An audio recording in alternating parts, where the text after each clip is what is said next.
আমি 16:25 থেকে পেরিত 16:25। কিন্তু মধ্যরাত্রে পৌল ও সিল প্রার্থনা করিতে করিতে ঈশ্বরের উদ্দেশ্যে স্তোত্র গান করিতেছিলেন এবং বন্দীগণ তাহাদের গান কান পাতিয়া শুনিতেছিল। হঠাৎ মহাভূমিকম্প হইল এবং এমনকি কারাগারের ভিত্তিমূল কাঁপিয়া উঠিল, আর অমনি সমস্ত দ্বার খুলিয়া গেল ও সকলে বন্ধন মুক্ত হইল। তাহাতে কারারক্ষক নিদ্রা হইতে জাগিয়া উঠিল, কারাগারের দ্বার সকল খুলিয়া গিয়াছে দেখিয়া খর্গ নিষ্কষ করিয়া আপন প্রাণ নষ্ট করিতে উদ্যত হইল, মনে করিল বন্দীগণ পলায়ন করিয়াছে। কিন্তু পৌল উচ্চরবে ডাকিয়া কহিলেন, ওহে আপনারা হিংসা করিও না, কেননা আমরা সকলে এই স্থানে আছি। তখন সে আলো আনিতে বলিয়া ভিতরে দৌড়িয়া গেল এবং ত্রাসে কাঁপিতে কাঁপিতে পৌল ও শিলের সম্মুখে পড়িল, আর তাহাদিগকে বাহিরে আনিয়া বলিল, মহাশয়, পরিত্রাণ পাইবার জন্য আমাকে কি করিতে হইবে? তাহারা কহিল, তুমিও তোমার পরিবার প্রভু যিশুতে বিশ্বাস করো, তাহার নামে তাহাতেই পরিত্রাণ পাইবে। পরে তাহারা তাহাকে এবং তাহার বাটির উপস্থিত সকল লোককে ঈশ্বরের বাক্য বলিয়া রাত্রিতে সেই দণ্ডে তাহাদিগকে লইয়া তাহাদের পোয়ারের ক্ষত সকল ধৌত করিল, এবং সে আপনি ও তাহার সকল লোক অবিলম্বে বক্তায়িত হইল। হালেলুয়া। কি হলো এখানে যে পৌল আর সিল এরা সুসমাচারে গিয়েছিল। তা পৌল আর সিলকে মানে অ্যাকচুয়ালি যারা বিরোধী থাকে তারা যেভাবে বিরোধ উৎপন্ন করবে। আজকে যদি দেখি আমরা যদি যিশু খ্রিস্টর বিষয় অনেকে বলে, তোমাদেরকে কি টাকা দিয়েছে, এই কথা উল্লেখ করে জগতের লোক। কিন্তু ঠিক উল্টো, যিশু খ্রিস্ট যখন কবরে ছিল, যে সৈনিকরা পাহারা দিচ্ছিল তারা যখন কবরের কাছে ছিলেন পাহারায়, হঠাৎ স্বর্গদূত আসলো, কবরটাকে পাথর সরিয়ে দিল। তখন ওই দেখে সেই প্রহরীরা কি হয়, সেখানে অজ্ঞান হয়ে পড়ে যায়, গিয়ে যাজকদের কাছে গিয়ে বলে এরকম যে সেই যিশু যেরকম বলেছিল সেরকম হয়েছে, সে আবার জীবিত হয়েছে। তখন তারা কি বলছে, সেই যাজকরা বলছে, এ কথা কাহাকে বলো না, তোমাদেরকে আমি টাকা দিচ্ছি। মানে তোমরা যিশু সত্যের বিরোধ করো, তাতে টাকা দেবে জগৎ। আর তাই এই পৃথিবীতে এটাই চলছে, সত্যের বিরোধ করো, তাতে তোমরা টাকা পাবো। কিন্তু এই এমনি সময় তোমাকে বলবে টাকা দিচ্ছে। তা আজকে যদি দেখি আমরা, এই পৌল সিল সুসমাচারে গিয়েছিল, এদেরকেও এই রূপ বিরোধ করেছিল, তাদেরকে জেলে ফেলে দেওয়া হয়েছিল। তা তখন তারা তো নির্দোষ, তাদের মধ্যে কোনো দোষ নেই, তারা ঈশ্বরের সুসমাচার করতে গিয়েছে। রাত্রেবেলায় সুসমাচারে বন্দী রয়েছে, তারা জেলের মধ্যে গান করছে, ঈশ্বরের প্রশংসা করছে। সেই জেলের মধ্যে ঈশ্বরের প্রশংসা করতে করতে তখন কি হয়, তখন তাদের হাতে বেরি কাঠ বলতো, পায়ে দিয়ে হাতে দিয়ে শিকল দিয়ে গলায় পরানো থাকতো, পরানো ছিল। সেই সমস্ত কিছু কি হলো, খুলে গেল। বিশাল ভূমিকম্প হলো, জেলখানার গেটও খুলে গেল, যে জেলের মধ্যে বন্ধ ছিল সে গেটও খুলে গেল। তারপরে কি হলো, তারপরে হলো, তারা যখন সেই আরাধনা প্রার্থনা করছিল, তখন যে প্রহরী ছিল, যে সেনা তাদের উপরে নিযুক্ত করা হয়েছিল, সেই সেনারা কি করলো, তাড়াতাড়ি দৌড়িয়ে গেল, যে পালিয়ে গেছে, নিজেরা তরোয়াল বের করে নিজেরাই মারাচ্ছে, গলা কেটে মারা যাবে এরকম, যে এবার তো আমরা উত্তর দিতে পারবো না, যে শতপতি আছে কিংবা যে সহস্রপতি আছে তার কাছে বলতে পারবো না যে যাদের বন্দি রেখেছিলাম তারা পালিয়ে গেছে। তখন নিজেরাই তাড়াতাড়ি মৃত্যুবরণ করতে স্বীকার করলো, যে আমরা মরে যাই, ওর থেকে ভালো। তখন পৌল বলছে, ওহে, তোমরা নিজেদের প্রতি নিজেরাই হিংসা করো না, তোমাদের তরোয়াল যেখানে ছিল সেখানেই রাখো, আমরা কেউ পালাইনি, আমরা এখানে আছি। তখন গেল তাদের কাছে গিয়ে, ওই যে গান শুনে ভূমিকম্পে স্বর্গদূত এসে সবকিছু খুলে দিয়েছে, ওটা ও বুঝতে পেরেছে। তখন কি করলো, সঙ্গে সঙ্গে বলছে পরিত্রাণ পাওয়ার জন্য আমাদেরকে কি করতে হবে।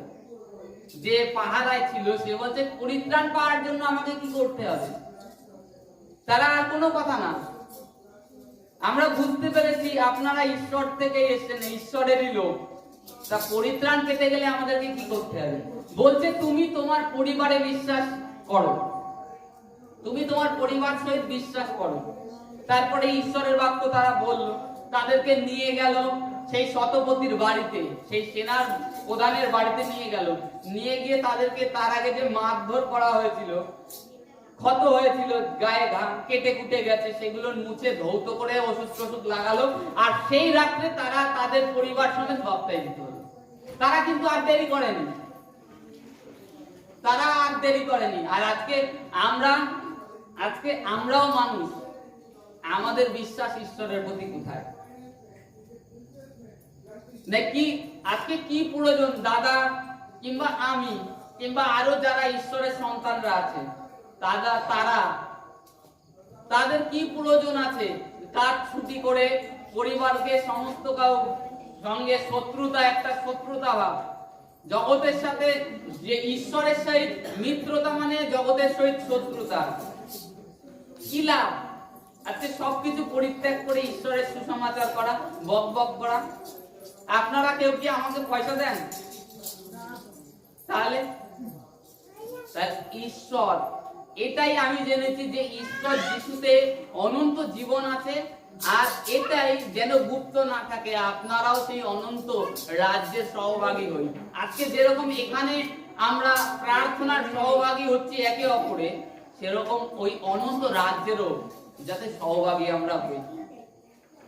এটাই আমাদের বাসনা। এই কারণেই সুসমাচার, এত বক বক করা, এই কারণেই যেন আমরাও সেই যীশু খ্রিস্টের সাথে অনন্ত জীবনে পৌঁছাতে পারি আর আরাধনা করতে পারি।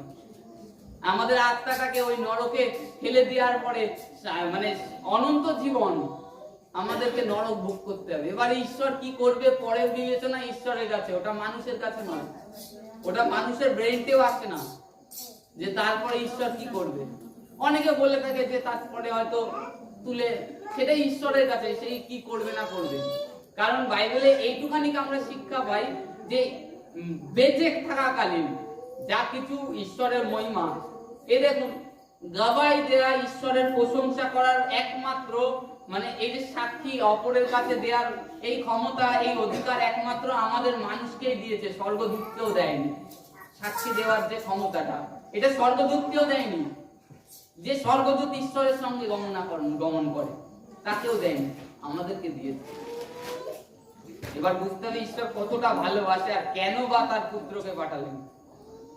নিকোদিম রাত্রে এসে বলছে, যোহন 3 লেখা আছে, নিকোদিম সে বৃদ্ধ, ইসরায়েলের গুরু ছিলেন, যাজক ছিলেন।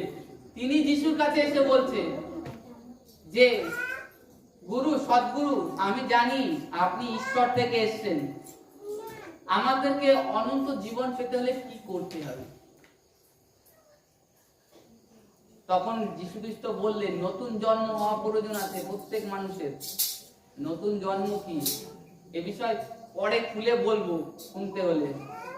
আমরা হওয়ার আগেও যখন মার পেটে থাকি তখনও জলের মধ্যে থাকি, আর এই জলে, দ্বিতীয় জলে আমাদেরকে ঈশ্বরের কাছে পৌঁছায়। বুঝতে হবে এরকম অনেক রহস্য। আমরা এই রহস্যের মানে যেতে পৌঁছাতে গেলে ঈশ্বরের বাক্যে প্রচুর রূপে চর্চা করতে হবে, জানার চেষ্টা। বলে না বাইবেলে লেখা আছে, যে ক্ষুধিত হবে সে পরিতৃপ্ত হবে, যে তৃষিত হবে, যে যার তৃষ্ণা থাকবে সেই তো জল পাবে না, জল খুঁজবেও সে। আজকে ঈশ্বর সম্বন্ধে আমাদের যদি তৃষ্ণার্ত কিংবা ক্ষুধিত হই, তখন ঈশ্বর অলরেডি দেবে, নাই দেবে না। ওই জাস্ট যেরকম জীবন কেটে যাচ্ছে, আর কদিন পরে হয়তো বৃদ্ধ হয়ে যাবেন। বৃদ্ধ হয়ে যাওয়ার পরে নাতি পুত্রের সাথে আনন্দ ফুর্তি করে পরে নাতি পুত্রের লাথি খেয়ে তারপরে মারা গেলেন, যাক ও শেষ। বলবে কি পরে লিখে দেবে বড় বড় করে, স্বর্গীয় লিখে দেবে বাড়িতে, স্বর্গীয়। স্বর্গে বললেই হয়ে গেল, কাটে না, ও বাড়িতেও লেখা থাকে। হ্যাঁ, লেখা থাকে স্বর্গ বললেই স্বর্গ। সংকীর্ণ দ্বার দিয়ে প্রভু প্রবেশ করতে বলেছে। আর আমরা যদি মনে করি যে হ্যাঁ ঈশ্বরের রাজ্যের অধিকারী উত্তরাধিকারী হব কিংবা তার সাথে অনন্ত জীবন কাটাতে চাই, তাহলে অবশ্যই 23 ডিসেম্বরে যেন প্রস্তুত থাকি। হালেলুয়া, বুঝতে পেরেছি? হালেলুয়া। যাদের ধন্যবাদ।